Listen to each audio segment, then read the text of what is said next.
trabalho de conclusão de curso do acadêmico Matheus Spini. O trabalho dele tem como título Evolução Histórico-Legislativa das Causas Terminativas da Sociedade Conjugal no Brasil, abordagens acerca do Instituto da Separação após o advento da Emenda Constitucional 66, que é de 2010. Antes de eu passar a palavra a você, Matheus, me permita uma introdução. Hoje, mais cedo, eu estava pensando, eu acho que é a primeira banca que eu participo com o professor Lincoln. Eita. Hein, professor? Voltou. Voltou. É a primeira banca, não é, que nós fazemos juntos? Gustavo, eu acho que já tivemos num passado mais longínquo juntos. Mas pelo sistema de câmera e vídeo, é a primeira, com certeza, né? Porque a sua memória é melhor que a minha. Eu procurei lembrar e não consegui. Falei, meu Deus, quando eu participei numa banca com ele, eu já tenho 17 anos de UFO como professor. E não é muito comum, até porque, por conta da sua área, processo e o direito material civil, apesar de ser obrigatório uma convergência dos dois ramos de conhecimento, isso acaba sendo pouco utilizado quando se fala em banca, né? Pois é, eu também não tenho dúvida, mas me parece que isso não é inédito. Não sei se como os componentes de banca e não como orientador, mas eu acho que já tivemos ao lado em algum momento aí de defesa. Então, como orientador, eu acredito que seja realmente a primeira vez que tem um aluno orientado por você. Realmente eu não me lembrei, eu procurei hoje voltar meus anos de docência na UF e não consegui me lembrar disso. Salvo engano, foi uma banca com a Daniela. Salvo engano, nós estivemos junto com a professora Daniela. Nossa, que banca. Mas é dúvida. Minha memória também não se pode acreditar muito nela, não, Gustavo. A sua é mais nova, os seus neurônios estão mais novos que os meus. Olha, professor, mas os meus neurônios eles estão sendo demasiadamente utilizados por conta dos meus pequenos. Os seus cílios estão fazendo com que o que eu tenha de cabelo caia e o resto fique branco. Mas isso é bom, isso é bom. Desse jeito. Mas, de qualquer maneira, sendo a primeira ou não a nossa banca, pode ser segunda ou terceira, conforme você lembrou, eu queria dizer aqui, não publicamente, mas para os quatro, que você, professor Lincoln, é a minha grande referência como docente na UFO. Fui seu aluno e me espelho ao longo desses meus anos de caminhada acadêmica. Eu queria te agradecer. Obrigado. Um adendo também, o professor Lincoln é um dos favoritos da minha sala e o meu também. É sempre um exemplo quando eu falo dos bons professores da FADIR. Candidato não deveria poder elogiar os membros da banca antes de aferição da nota, não é mesmo, professor Gustavo? Eu devo, é obrigação minha como aluno. Matheus, então, ultrapassada essa fase, eu quero passar a palavra a você para que, em até 20 minutos, possa nos apresentar o resultado da sua pesquisa. Você, por favor, fique à vontade, a palavra é sua. Perfeitamente, muito obrigado. Boa noite, sejam bem-vindos. Primeiro, eu queria agradecer a presença e o apoio de todos aqui para a realização dessa banca de TCC. Ao professor Velasco, expresso minha imensa gratidão por todo o apoio oferecido durante a produção do meu artigo. Para os demais membros dessa banca, eu agradeço a presença em um momento tão importante da minha vida. Graças à presença aqui de todos, nem mesmo essa terrível pandemia conseguiu prejudicar esse trabalho, e por isso sempre lembrarei desse momento com alegria e muita gratidão. Começando agora com o trabalho, o artigo produzido por os últimos meses por mim trata, de forma breve, da evolução histórico-legislativa das causas terminativas da sociedade conjugal no Brasil. Abordo também a controvérsia jurídica provocada pela promulgação da Emenda Constitucional 66 em 2010, essa alteração da Carta Magna que extinguiu a prévia exigência para que os cônjuges primeiro realizassem o processo de separação judicial para finalmente poderem realizar o divórcio. Inicialmente, acho que é relevante distinguir sociedade conjugal e vínculo matrimonial. O primeiro é um instituto jurídico que refere-se ao complexo de direitos e obrigações que juntos compõem a vida em comum do casal. Enquanto isso, o vínculo matrimonial é o casamento em si, sendo um instituto maior que engloba a sociedade conjugal. Consequentemente, a extinção de apenas a sociedade conjugal não provocaria a extinção do vínculo matrimonial. No Código Civil de 2002, as causas terminativas da sociedade conjugal foram elencadas no artigo 1571. São elas: a morte de um dos cônjuges, a anulação do casamento, a separação judicial e o divórcio. Vale lembrar também que o referido artigo do Código Civil, assim como qualquer outro da legislação infraconstitucional, não teve a sua redação original alterada pela emenda 66. Voltando agora às causas extintivas, em apenas uma delas haverá a permanência do vínculo matrimonial. Isso ocorrerá na separação judicial, visto que esse instituto jurídico possui apenas a capacidade de encerrar a sociedade conjugal. Portanto, apesar das extinções dos deveres recíprocos dos cônjuges, estes ainda serão ligados pelo vínculo matrimonial e não poderiam contrair novo casamento. Neste caso ainda, seria necessária a conversão da separação judicial em divórcio para permitir a extinção completa do vínculo entre o casal. Entretanto, após a promulgação da emenda 66, muito se debate sobre a permanência ou não da separação no ordenamento jurídico, visto que esse instituto foi completamente extirpado da Carta Magna na referida emenda. Agora, adentrando um pouco na história dessa evolução, no Brasil, até o ano de 1977, o vínculo matrimonial era indissolúvel. Essa proibição advinha de grande influência do dogma católico na cultura e na legislação brasileira, visto que uma grande maioria da população, cerca de 90% nessa época, proferia essa fé. A única possibilidade que estava disponível para aqueles indivíduos que desejavam encerrar os deveres do casamento era o desquite. Esse instituto jurídico, criado junto com o Código Civil de 16, dava fim à sociedade conjugal e extinguia a convivência e os deveres recíprocos do casal, porém sem extinguir o vínculo matrimonial em si. Ademais, esse requerimento do desquite estava restrito às possibilidades previstas em lei ou ao mútuo consentimento das partes.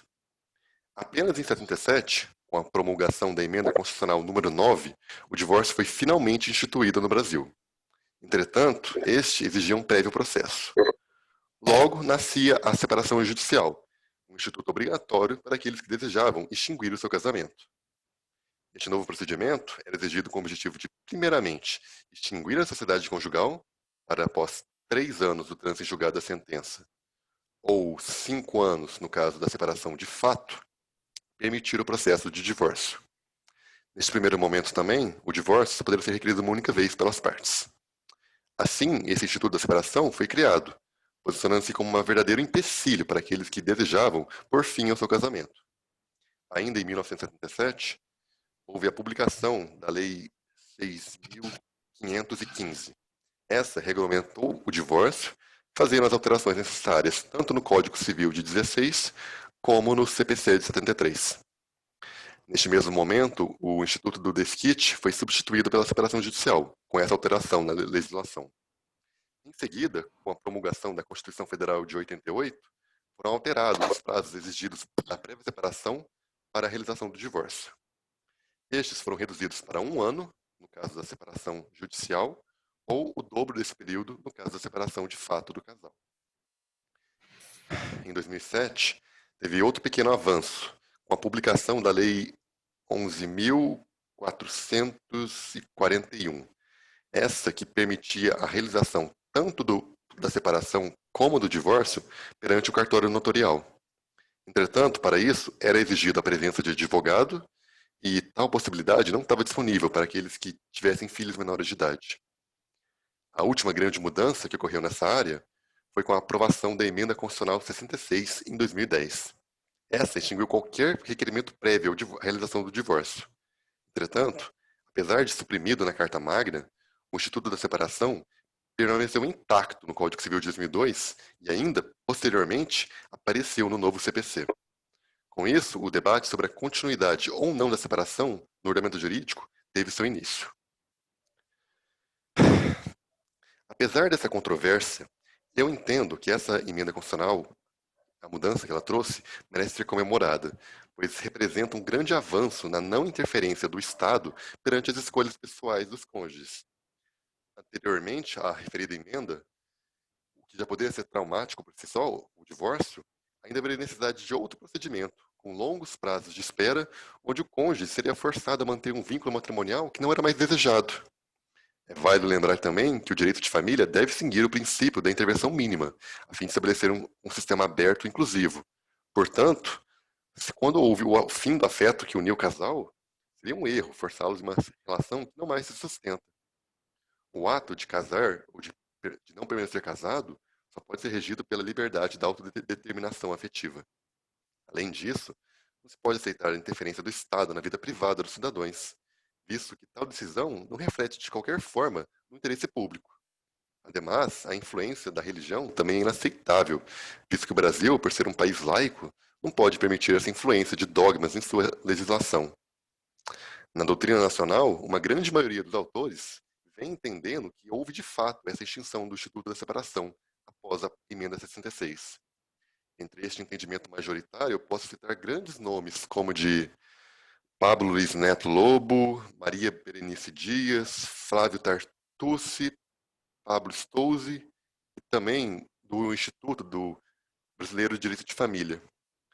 Também eu gosto de falar um pouco que até o mesmo o Poder Judiciário poderia beneficiar-se dessa extinção da separação judicial, visto que haveria uma redução de processos que deve julgar, sendo que apenas um resolveria onde antes dois eram obrigatórios. Em um país com um judiciário que sofre com um altíssimo número de processos, essa simplificação seria uma medida muito bem-vinda. A separação judicial, na sua forma litigiosa, ainda permitia a imputação de culpa pelo fim do casamento, em uma das condutas previstas no artigo 1573 do Código Civil. Tal fato, além de limitar a possibilidade de uma pessoa requerer a separação, ainda compelia as partes a uma discussão inútil ao demonstrar um suposto culpado pelo fim do matrimônio. Além disso, poderia haver ainda punições para o cônjuge considerado culpado no processo. Entre elas, eu posso citar a retirada do sobrenome adquirido no casamento, a perda do direito aos alimentos, exceto se a pessoa provar que não tem mais ninguém para pedir, e ainda assim vai ser um valor mínimo para a subsistência. E também, um pouco mais recente, foi a configuração do uso campeão especial, previsto no artigo 1240-A do Código Civil, no caso do abandono do lar. Logo, a separação provocaria ainda mais prejuízo às partes, pois o processo, ao invés de tentar solucionar a lide e simplesmente extinguir a sociedade conjugal, ia se debruçar na vida íntima do casal e se transformar em uma verdadeira inquisição na busca por um culpado, nessa vistoria na vida íntima do casal. Essa discussão de culpa é irrelevante ao processo, visto que dificilmente haveria responsabilidade exclusiva de uma das partes pelo fim do relacionamento. E, além de tudo, a prova de tais fatos era quase impossível. Tal debate apenas alongaria o processo e o sofrimento das partes, podendo incitar ainda mais o ódio entre o casal, indo no sentido oposto dos reais objetivos do processo. Conforme já defendido previamente, a única força que poderia preservar o casamento seria o afeto dos cônjuges. Aceitar outra opção seria o mesmo que uma invasão inaceitável e um verdadeiro desrespeito às partes.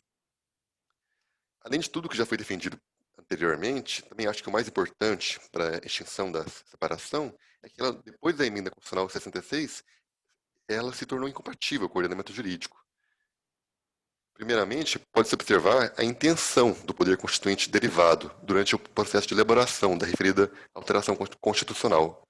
Na exposição de motivos da emenda, conforme um trecho que eu citei no artigo até, havia uma clara intenção de suprimir a separação judicial e a manutenção apenas do divórcio. Essa também era até a posição defendida pelo relator da proposta de emenda, o deputado federal Sérgio Barradas. Logo, uma leitura do parágrafo 6º do artigo 226, fica evidente que o casamento pode ser dissolvido apenas pelo divórcio, não havendo mais qualquer menção no texto constitucional ao Instituto da Separação Judicial. Nisso, lembrando também um pouco de Kelsen, um dos elementos mais básicos da ciência jurídica é que as normas inferiores devem obedecer às superiores.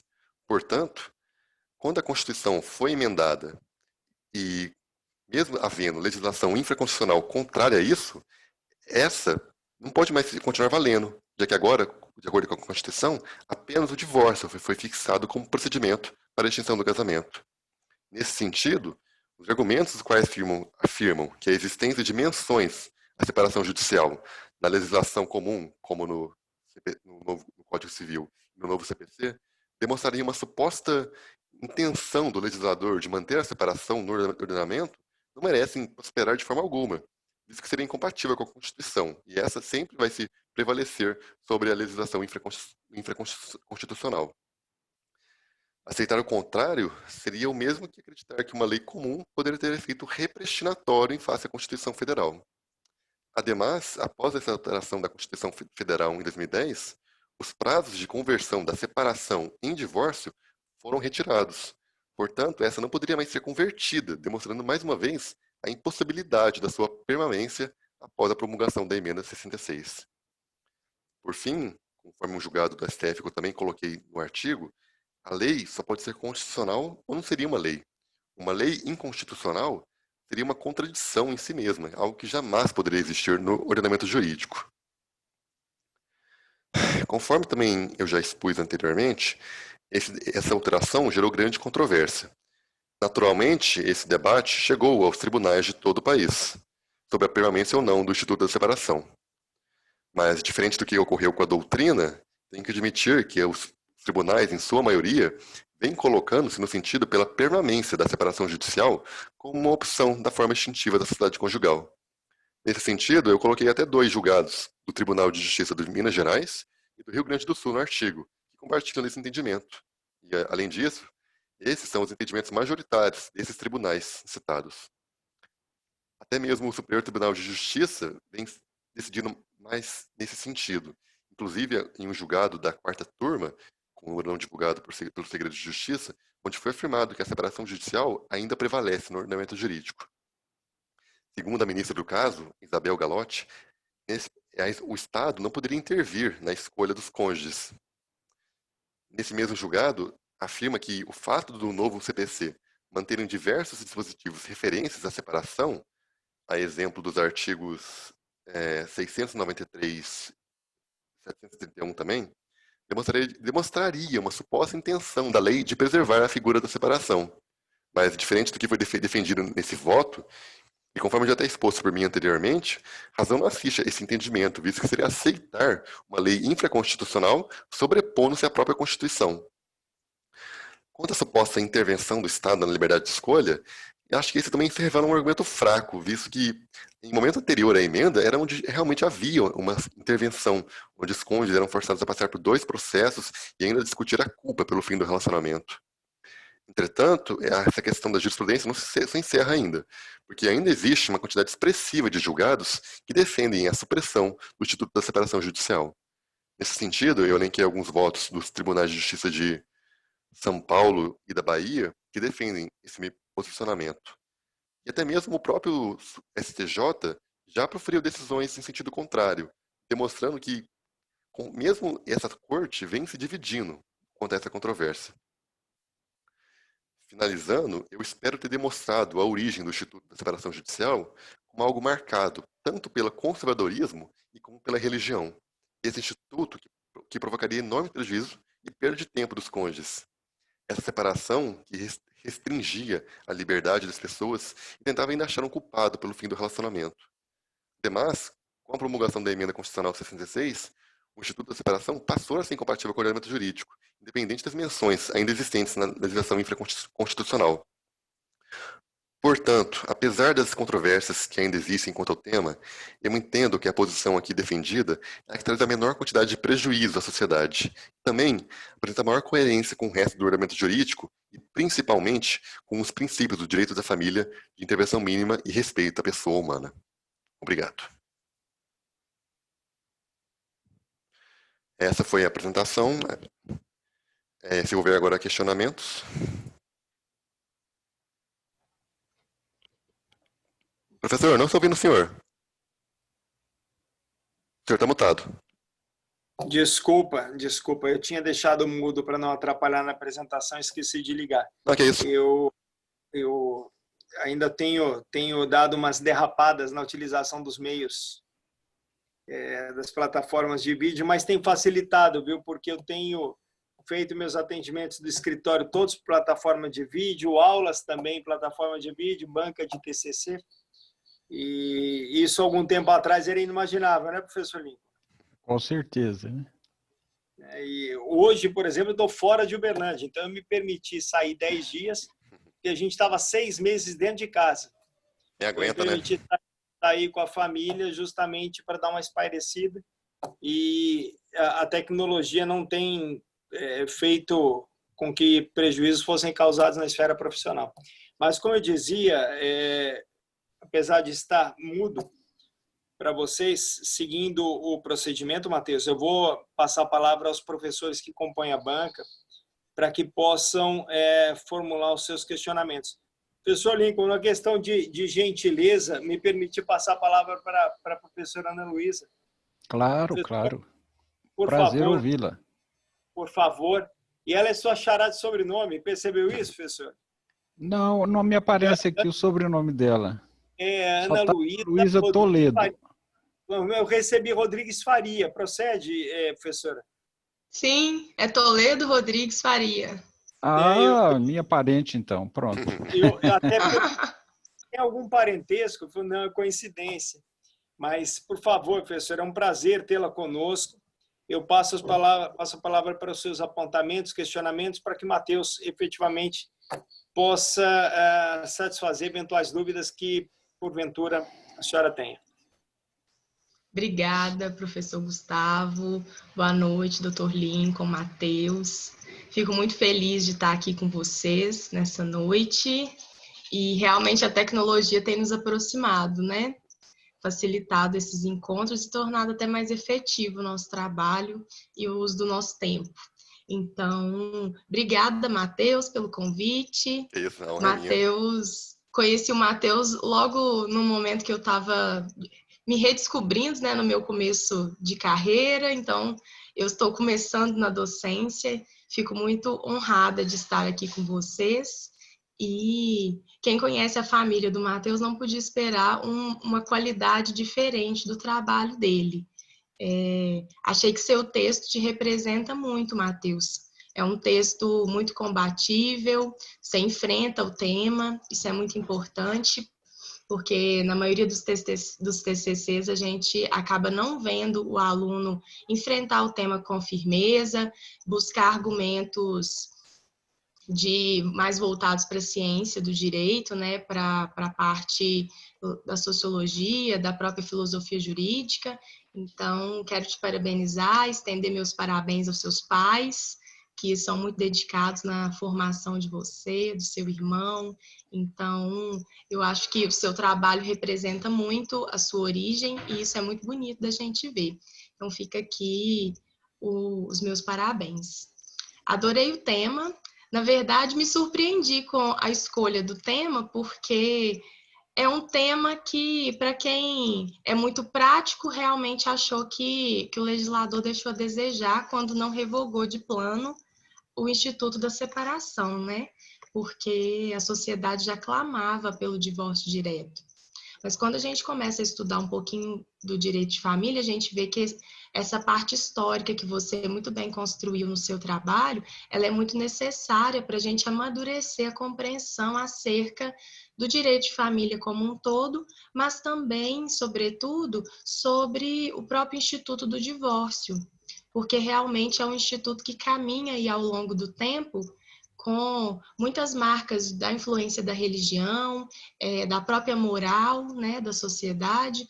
Então, representa outras instituições que estão além do direito e de uma maneira que realmente traduz o nosso caminhar, às vezes lento em relação aos direitos fundamentais da mulher, da criança e dessa representatividade que vem, o primeiro lugar de representatividade é a família, é o primeiro núcleo que todos nós somos inseridos, né?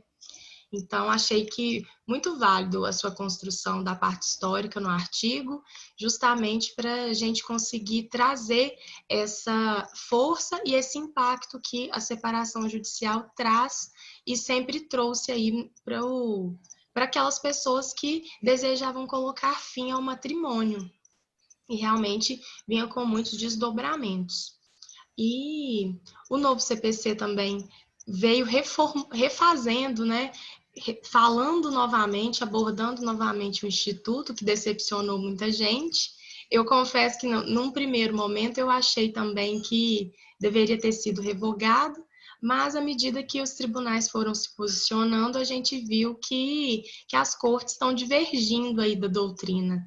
E é interessante a gente perceber, porque traz ainda esses reflexos e esses impactos que a gente ainda convive no dia a dia, né? O preconceito, a limitação da compreensão do exercício da autonomia privada de cada um, porque a sociedade ainda se sente no direito de controlar o instituto que é o casamento.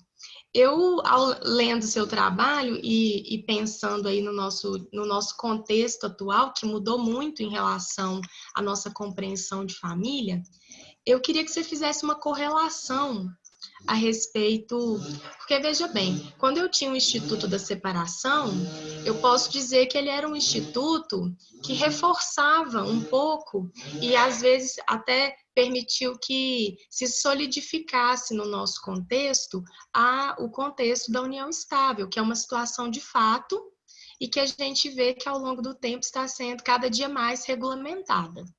Eu queria que você, que é mais jovem que todos nós, contextualizasse como você percebe que qual foi o impacto que o divórcio direto trouxe para o Instituto do Casamento? Foi um impacto de reforçar esse instituto, a credibilidade, a legitimidade da instituição casamento, que é o nosso negócio jurídico mais complexo do ordenamento, ou não? Foi um impacto que desestimulou que as pessoas se unissem pelo afeto através do casamento? Como que você vê essa correlação? Antes de responder a pergunta, um comentário que você fez que eu achei interessante, né, que toda essa discussão foi por causa do erro legislativo, né? Ele não deixou claro se extinguiu ou não, e estamos aqui hoje discutindo até hoje. Quanto a essa correlação, eu acredito que o divórcio, solidificado como a única forma extintiva, solidificou também a união estável, porque eu acho que os dois institutos, eles andam juntos, porque são muito semelhantes. Na legislação, basicamente não há distinções entre os dois, ainda mais quando é feito oficialmente. Portanto, eu acho que quando há esse divórcio bem estipulado direto, isso reforça a ideia que a união estável, que é um instituto muito semelhante e completamente igualado, vai ficar igualada e representada. Ou seja, com o divórcio solidificado, a união estável, quando vai ser dissolvida, também vai ser de forma direta, prática, rápida, sem essa discussão que era herdada da separação judicial. Então, eu acho que tanto o casamento como a união estável se beneficiam dessa simplificação e descomplicação das coisas. E você acha que o fato do divórcio ter passado a ser direto, ele fez com que as pessoas que desejassem oficializar suas relações pelo casamento com mais facilidade ou não? Você acha que essa nova geração ela está mais avessa ao casamento? Como que você vê isso? Eu não acho que isso tenha muita ligação direta, porque as pessoas sempre se separavam antes mesmo do divórcio. Às vezes as pessoas só iam embora, continuavam casadas no papel, mas são separadas. Hoje em dia, agora a legislação deu a capacidade de oficializar as coisas. O direito serve para regulamentar essas relações humanas. E ele deve ajudar essas relações, não deve atrapalhar.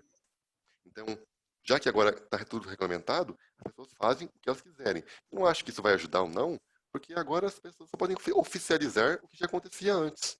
Algumas pessoas vão querer divorciar direto, outras vão querer tentar conversar, achar alguma solução, mas no final acho que só ajudou quem já queria acabar logo. E eu acho que dar a opção, nesse sentido, de poder acabar logo, é muito melhor do que tentar um processo longo, arduoso, com espera. Ou antes que forçava a pessoa a não fazer nada, ou simplesmente ir embora, continuar casado no papel, mas que na realidade não era a mesma coisa. E, além disso, impedindo outro casamento, eventualmente. Tá certo. Eu fiquei com uma dúvida, Matheus. Seu texto tá todo alinhado à esquerda. É alguma indicação do manual da UFO? Não, outras são regras da BNT mesmo. Eu fiquei pensando se era alguma questão aí metodológica de indicação da faculdade ou não, mas estou satisfeita, muito obrigada, desejo sucesso e volto a palavra para o Dr. Gustavo. Obrigado.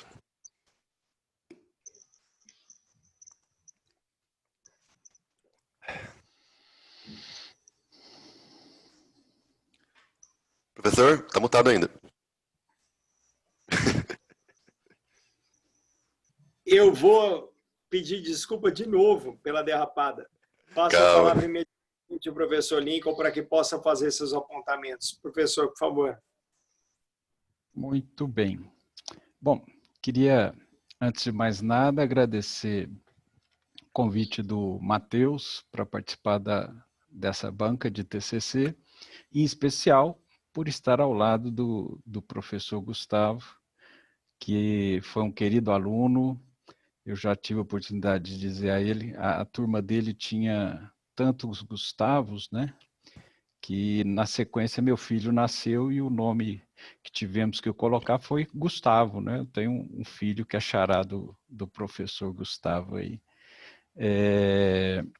Mas também gostaria de enaltecer o aluno excepcional que foi Matheus, né?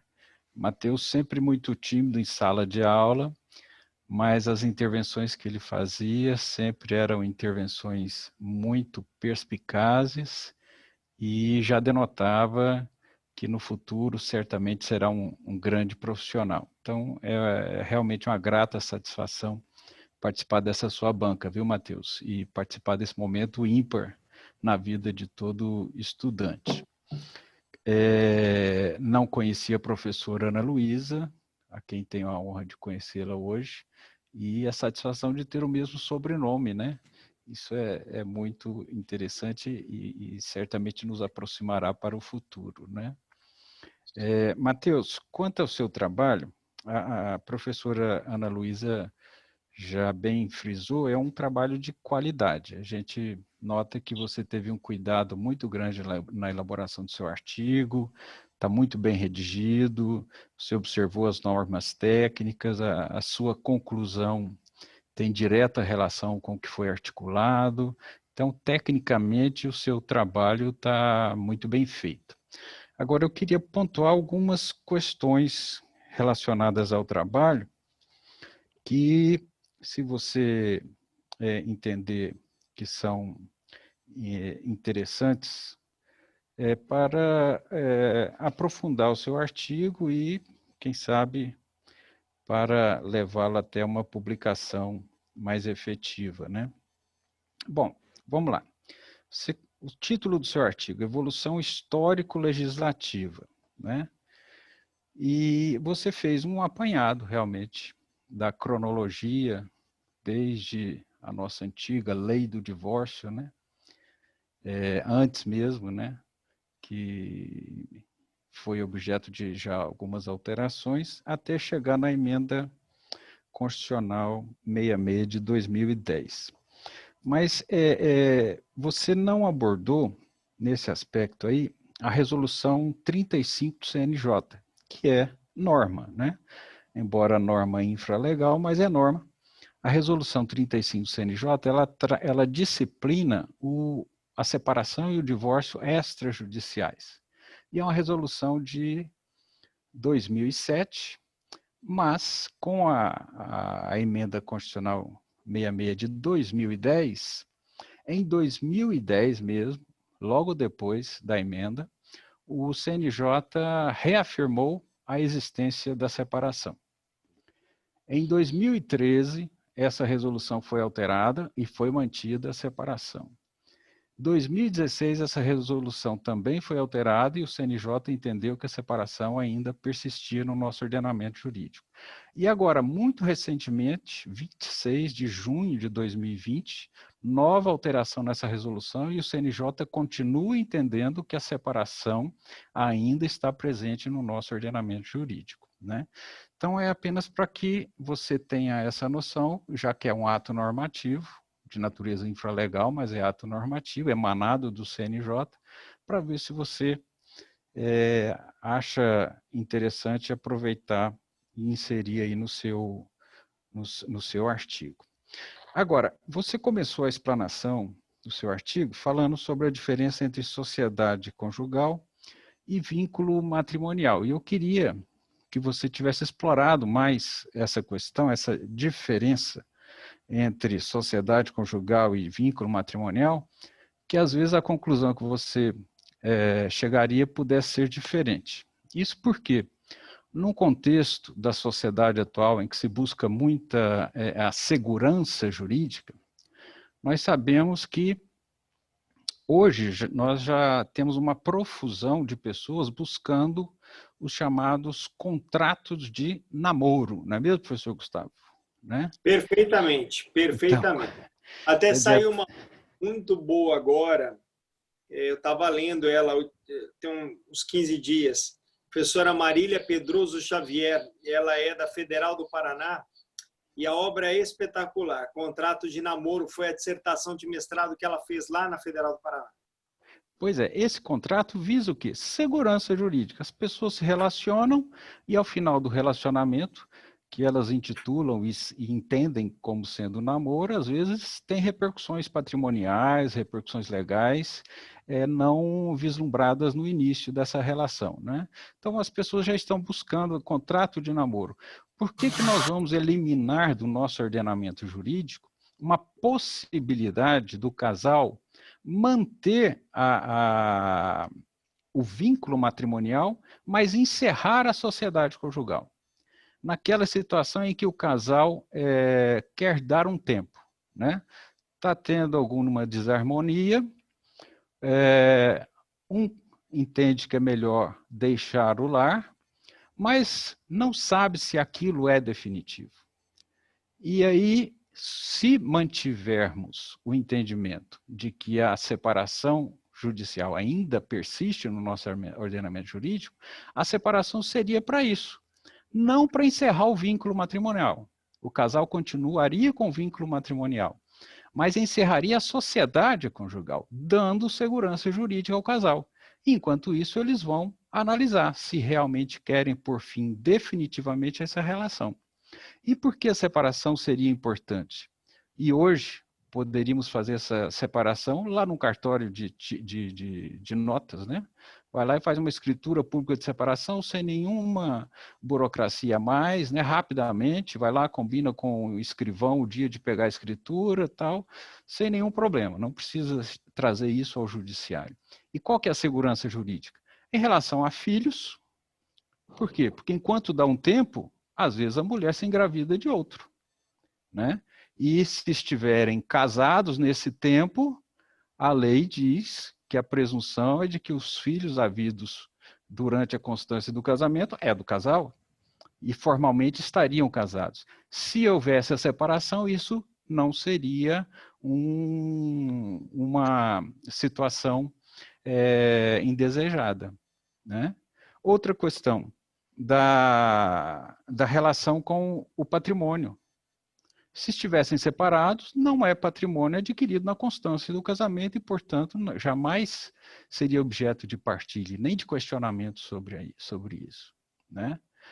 E outra coisa, quando Mateus sugere que a separação, ou melhor, que as leis que ainda tratam de separação não são mais recepcionadas pela Constituição, dada a emenda 66, eu quero discordar desse entendimento pelo seguinte: a Constituição jamais disciplinou a separação. A separação está disciplinada na lei do divórcio e no Código Civil, ela não está disciplinada na Constituição. A Constituição não veda a separação. A Constituição, com a emenda 66, ela apenas eliminou as amarras ao divórcio. Hoje o divórcio não tem amarra nenhuma, né? O casal pode ter suas núpcias hoje, na noite de núpcia ocorreu um grande desentendimento e divorciar na manhã seguinte. Não há nenhuma amarra ao divórcio, é o que diz a emenda 66. Mas a emenda 66, ela não extinguiu a separação. O que permanece rígida para essa situação que eu acabei de dizer, da segurança jurídica ao casal que ainda está na dúvida se quer efetivamente romper com o vínculo matrimonial. Vamos dar um tempo, vamos analisar, verificar nossa situação, se é isso que queremos, né? Eu vou ficar um tempo separado, um tempo fora, e depois a gente volta a conversar. Só que para dar esse tempo sem segurança jurídica é ruim. Agora, esse tempo pode ser dado com segurança jurídica. Qual? Separação, né? Separados. Ah, realmente nós não podemos prescindir um do outro, queremos voltar a conviver. O que fazer? Simples, pede o restabelecimento da sociedade conjugal, sem necessidade de um novo casamento, né? Agora, se houver o divórcio e o casal entender que realmente nasceram um para o outro e querem conviver, se já divorciados, o que terão que fazer? Novo casamento, né? Aí sim a burocracia havia, né? Então, eram essas considerações que eu gostaria que o Matheus levasse para a sua análise posterior, né? E eu, na realidade, não tenho nenhuma pergunta para o Matheus. Só tem uma perguntinha, e é uma abordagem até sobre o seu trabalho. Você, quando citou aqui os acórdãos do STJ, você citou acórdãos muito antigos. O STJ realmente já teve dissenso a respeito. Aliás, o professor Gustavo é que já me trouxe essa novidade, né? O professor é que me municiou dessas informações, o professor Gustavo. Hoje, as duas turmas do STJ que tratam sobre o tema, a terceira turma e a quarta turma, ambas, sem qualquer dissenso, entendem que a separação não foi extinta do nosso ordenamento jurídico. A separação ainda existe, persiste para essa finalidade que eu acabei de dizer, tá? Então, sob o prisma da análise da legislação infraconstitucional, quem dá a última palavra é o STJ entende unanimemente que a separação persiste, tá certo? As duas turmas. E outra coisa, seria importante, já que você está trazendo como título aqui, evolução histórico-legislativa, e fez alguma abordagem sobre evolução jurisprudencial, também inserir aí o recurso extraordinário 11.67478 do Supremo, que vai efetivamente definir essa situação. Né? Eu vi ele está concluído no gabinete do Supremo desde 2018. Eles não decidem isso logo. Isso, mas ele foi pautado, ele está pautado, aliás, vai entrar na pauta agora, tá? O presidente anterior, né, o ministro Dias Toffoli, já ia incluir em pauta. Então, agora está para o atual presidente fazê-lo, né? Aparentemente, isso ainda será esse ano, essa questão ainda será esse ano. É algo para você também inserir no seu trabalho, dando a ele um maior conteúdo, né?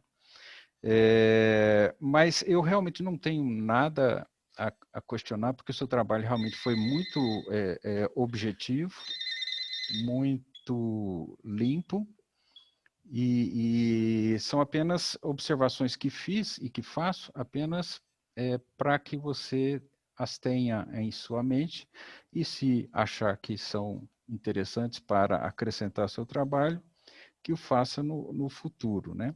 Mais uma vez, eu queria enaltecer a forma como você elaborou seu artigo. Isso aqui é um artigo que realmente merece destaque e demonstra o bom aluno que você foi, um trabalho de fôlego, né? E eu queria só te parabenizar, não tem nenhuma pergunta para te fazer. Seus pais estão nos assistindo também? Ah, não, eu expulsei eles de casa aqui. A ansiedade nessas horas é problemática. Não, mas pelo Zoom, você podia dar um link para eles, né, no Zoom. Ah, não, eu não ia confiar na minha mãe em deixar o multi dela ligado.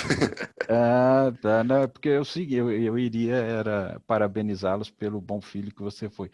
Meu filho, ele fez um TCC agora, ele concluiu o seu curso também agora no meio do semestre, mas ele deu o link, também foi por Zoom, né? E foi interessante que ele ficou no escritório que a gente tem em casa. Aí eu, minha esposa e minha filha na sala, lá com o notebook aberto, né? Ele lá apresentando muito e a ousado família ele. do outro lado. Não, mas sem qualquer interrupção, só ouvindo, né? Não tinha como manifestar, né? Mas mesmo assim, eu acho que eu não teria essa coragem. Professor, muito obrigado pelos seus comentários. Realmente tem algumas coisas que acho que fez falta no trabalho mesmo. Então, muito obrigado pelos seus comentários. Eu convidei o senhor de propósito, pensando que você, que é um defensor contrário, realmente seria algo para me forçar a ser melhor e realmente pensar bem os meus argumentos. E agora, depois dos seus comentários, eu percebo como esse trabalho pode melhorar. Agradeço muito seus elogios, é uma honra recebê-los.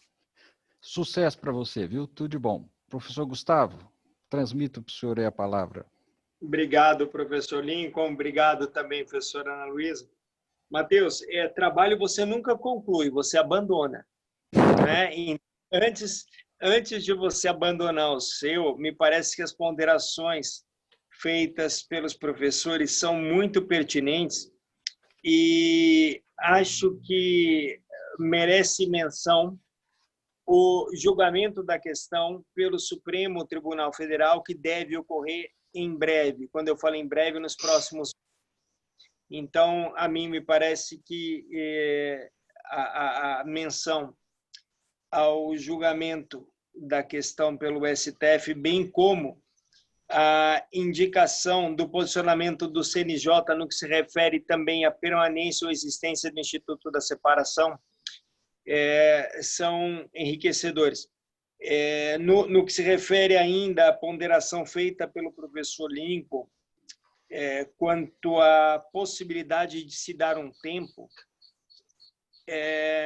existem aqueles que defendam que esse tempo poderia ser dado ou oficializado por meio de uma escritura pública de separação de fato. Pareceria uma outra saída. E lembrar do enunciado 514 das Jornadas de Direito Civil, também no sentido de que o Instituto da Separação continua existindo, né? Talvez a razão de existência da emenda constitucional, enquanto ainda ela era PEC, isso constava de forma expressa na exposição de motivos, o intuito de se extirpar do direito brasileiro a separação.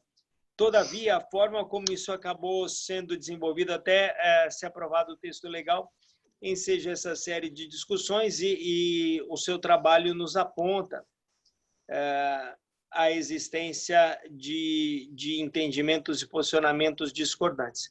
Eu quero agradecer por demais, Matheus, a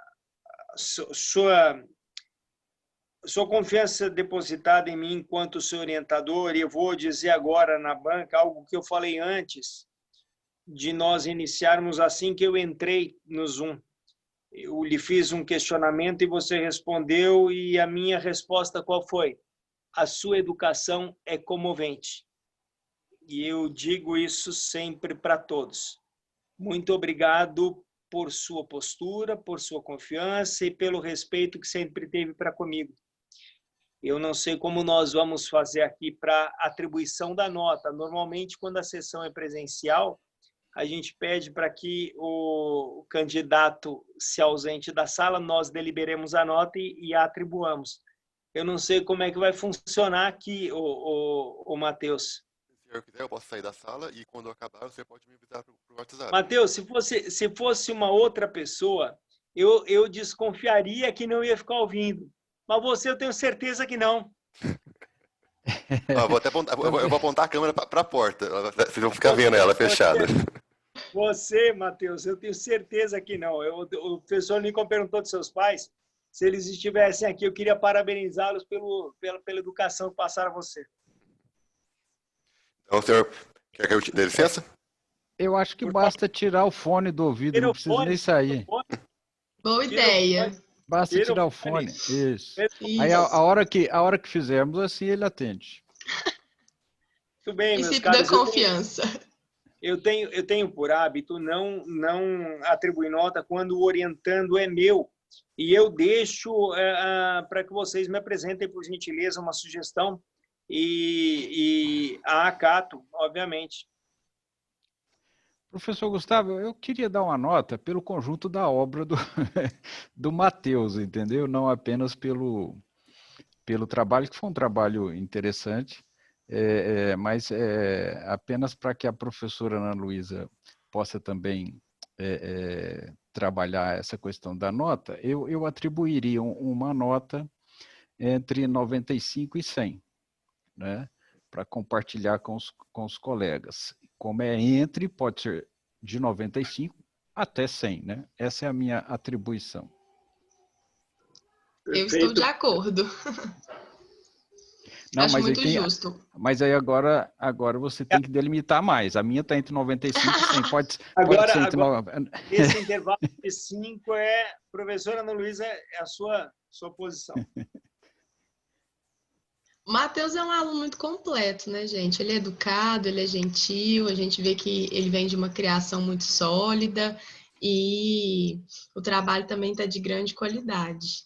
Então, eu imagino que ele deve ter sido um orientando dedicado, pontual. Foi, professor? Foi demais. Talvez Então, dos meus orientados nos últimos anos, é o que mais tenha me procurado. eu não sei com os senhores, mas a minha experiência na docência, os alunos são muito interessados, mas eles não apresentam uma qualidade técnica tão boa, não. Tá. Então, acho que o Matheus é um aluno que merece uma nota 100, 99, se eu fique à vontade. Pronto, já chegamos entre 100 e 99. Agora o professor Gustavo vai bater o martelo. Agora ficou por mim. Vamos, em que pese o fato de eu adorar esse moço, vamos dar 99 para ele por conta dessas observações que efetivamente faltaram? Sim, a título de motivação. Exatamente. Perfeito. Fechado. Tá bom, perfeito. Matheus?